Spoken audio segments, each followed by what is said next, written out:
ভারতের ইতিহাসে মুসলিমদের অবদান যেমন গভীরে গুরুত্বপূর্ণ, তেমনি সাম্প্রতিক সময়গুলোতে দেশটিতে মুসলিম সম্প্রদায়ের উপর নিপীড়ন ও সহিংসতার অভিযোগও ক্রমেই আলোচনায় উঠে আসছে। ইতিহাসের এই দ্বৈত বাস্তবতা আজ নতুন করে প্রশ্ন তুলছে, যারা একসময় ভারত গঠনের অন্যতম কারিগর ছিলেন, তারা কেন আজ এত নিপীড়নের শিকার? ভারতের স্বাধীনতা সংগ্রাম থেকে শুরু করে রাষ্ট্র গঠনের প্রতিটি ধাপে মুসলিমদের সক্রিয় অংশগ্রহণ ছিল। 1857 সালের সিপাহী বিদ্রোহে বাহাদুর শাহ জাফর প্রতীকী নেতৃত্ব দেন। পরবর্তীতে মাওলানা আবুল কালাম আজাদ, খান আব্দুল গফফার খান, আশফাকুল্লাহ খান সহ মুসলিম নেতা ব্রিটিশ বিরোধী আন্দোলনে গুরুত্বপূর্ণ ভূমিকা রাখেন। এই সংগ্রাম শুধু রাজনৈতিক ছিল না, বরং ছিল সাংস্কৃতিক ও সামাজিক ঐক্যেরও প্রতীক। ভারতের সংস্কৃতি, ভাষা ও স্থাপত্যেও মুসলিমদের অবদান অনস্বীকার্য। উর্দু ভাষার বিকাশ, মুঘল স্থাপত্য শৈলীর বিস্তার, তাজমহল, লালকেল্লা, কুতুব মিনারের মতো স্থাপনা আজও ভারতের পরিচয়ের অংশ। একই সঙ্গে মধ্যযুগীয় শাসনামলে প্রশাসনিক কাঠামো ও ভৌগোলিক ঐক্য প্রতিষ্ঠায় মুসলিম শাসকদের ভূমিকা ইতিহাসে গুরুত্বপূর্ণ হিসেবে বিবেচিত।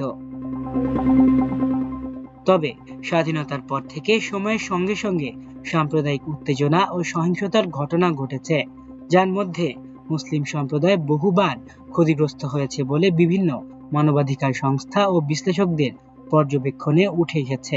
1947 সালের দেশভাগের সময় ভয়াবহ সহিংসতার ঘটনা ঘটে, যেখানে বহু মানুষের প্রাণহানি ও বাস্তুচ্যুতি ঘটে। পরবর্তী কয়েক দশকেও বিভিন্ন দাঙ্গা ও সংঘর্ষে হতাহতের ঘটনা সামনে এসেছে। বিশেষ করে 1992 সালে বাবরি মসজিদ ধ্বংসের পর দেশ জুড়ে সাম্প্রদায়িক উত্তেজনা বাড়ে এবং সহিংসতার ঘটনা ঘটে। 2002 সালের গুজরাট দাঙ্গা আন্তর্জাতিক মহলেও ব্যাপক সমালোচনার জন্ম দেয়। এসব ঘটনায় রাষ্ট্রের ভূমিকা, আইন শৃঙ্খলা বাহিনীর কার্যক্রম এবং বিচার প্রক্রিয়া নিয়ে নানা বিতর্ক রয়েছে, যা আজও আলোচনার বিষয়। সাম্প্রতিক বছরগুলোতে নাগরিকত্ব আইন, এনআরসি প্রক্রিয়া, কাশ্মীরের পরিস্থিতি এবং বিভিন্ন স্থানে গণপিটুনির মতো ঘটনাগুলো নতুন করে উদ্বেগ তৈরি করেছে। বিভিন্ন আন্তর্জাতিক পর্যবেক্ষক সংস্থা এসব বিষয়ে সতর্কতা প্রকাশ করেছে এবং মানবাধিকার পরিস্থিতি নিয়ে প্রশ্ন তুলেছে। তবে ভারত সরকার এসব অভিযোগের অনেকগুলোই অস্বীকার করে এবং নিরাপত্তা ও আইনের শাসন বজায় রাখার কথা বলে থাকে। এই প্রেক্ষাপটে প্রশ্ন উঠছে, ভারতের বহুত্ববাদী সমাজ ব্যবস্থায় সকল নাগরিকের সমান অধিকার ও নিরাপত্তা কতটা নিশ্চিত হচ্ছে? ইতিহাসে যারা এই রাষ্ট্রের গঠনে গুরুত্বপূর্ণ ভূমিকা রেখেছেন, তাদের বর্তমান অবস্থা নিয়ে বিতর্ক ও আলোচনা এখন দেশ বিদেশে সমানভাবে গুরুত্ব পাচ্ছে।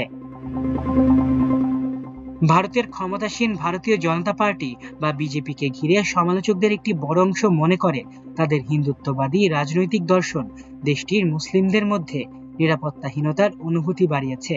সমালোচকদের দাবি, নাগরিকত্ব সংশোধনী আইন, জাতীয় নাগরিকপঞ্জি প্রক্রিয়া, কাশ্মীরের সাংবিধানিক পরিবর্তন সহ বিভিন্ন নীতিগত পদক্ষেপ মুসলিমদের উদ্বেগ বাড়িয়েছে। পাশাপাশি গোরক্ষা বা ধর্মীয় উত্তেজনাকে কেন্দ্র করে কিছু সহিংস ঘটনার পরিপ্রেক্ষিতে আইন প্রয়োগের সমতা নিয়েও প্রশ্ন উঠেছে। আর 2002 সালে গুজরাটে মুসলিমদের নির্বিচারে হত্যা কিংবা বাবরি মসজিদ ভাঙায় এই সন্ত্রাসী গোষ্ঠী বিজেপির ভূমিকার দিকটিও কারো অজানা নয়। সে হিসেবে ভারত যে চরম উগ্র হিন্দুত্ববাদের নিগড়ে বন্দী হয়ে গেছে, এই কথা অন্ততপক্ষে বলাই যায়। আলিফ চৌধুরী, আমার দেশ।